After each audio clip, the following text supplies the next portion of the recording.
కురుక్షేత్ర యుద్ధం ముగిసింది. ధర్మరాజు మనసులో ఒక సందేహం కలిగింది. కృష్ణ, రాబోయే కలియుగం ఎలా ఉంటుంది అని అడిగాడు. దానికి సమాధానంగా కృష్ణుడు నవ్వుతూ తన అమ్ముల పొది నుండి 5 బాణాలను తీసి 5 దిక్కుల వైపు వేసి పాండవులను ఆ బాణాలు ఎక్కడ పడ్డాయో చూసి రమ్మన్నాడు. ధర్మరాజు వెళ్ళిన చోట ఒక తీయని పండు ఉంది. కానీ దానిని తిన్న చిలుక వింతగా ప్రవర్తిస్తుంది.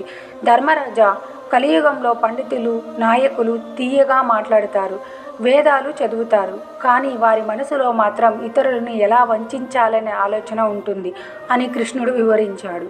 భీముడు వెళ్ళిన చోట 5 బావులు ఉన్నాయి. చుట్టూ ఉన్న 4 బావుల్లో నీళ్లు పుష్కలంగా ఉన్నాయి. కానీ మధ్యలో ఉన్న బావి మాత్రం ఎండిపోయింది. కలియుగంలో మనిషి తన విలాసాల కోసం, పిల్లల పెళ్లిళ్ళ కోసం కోట్లు ఖర్చు చేస్తాడు.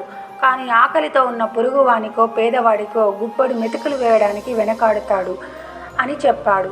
అర్జునుడు చూసిన చోట ఒక ఆవు తన దూడను ఎంతగా నాకిందంటే ఆ దూడ చర్మం ఒలిచి రక్తం వస్తుంది.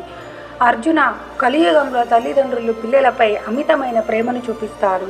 ఆ అతి గారాభం వల్లే పిల్లలు దారి తప్పుతారు, వారి భవిష్యత్తును వారే నాశనం చేసుకుంటారు అని కృష్ణుడు వివరణ ఇచ్చాడు. నకులుడు చూసిన చోట ఒక పెద్ద కొండరాయి దొర్లి పడుతుంది. దారిలో ఉన్న చెట్లు, రాళ్ళు దానిని ఆపలేకపోయాయి. కానీ చివరకు ఒక చిన్న మొక్క దానికి అడ్డుపడి ఆపింది. మనుషుల పతనం కలియుగంలో వేగంగా ఉంటుంది. ఎంతటి సంపద, అధికారం ఉన్నా ఆ పతనాన్ని ఆపలేవు. కేవలం హరినామ స్మరణ అనే చిన్న మొక్క మాత్రమే మనిషిని రక్షించగలదు అని కృష్ణుడు వివరించాడు.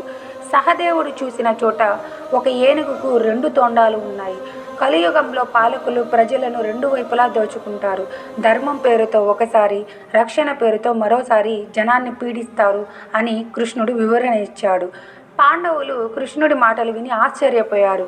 కలియుగం అంటే కేవలం వినాశనం కాదు, అశాంతి మధ్య కూడా దైవ చింతనతో ఉండేవారికి అది మోక్ష మార్గం అని కృష్ణుడు బోధించాడు. కలౌ వెంకటనాయకః అంటే కలియుగంలో నామస్మరణే శరణ్యం.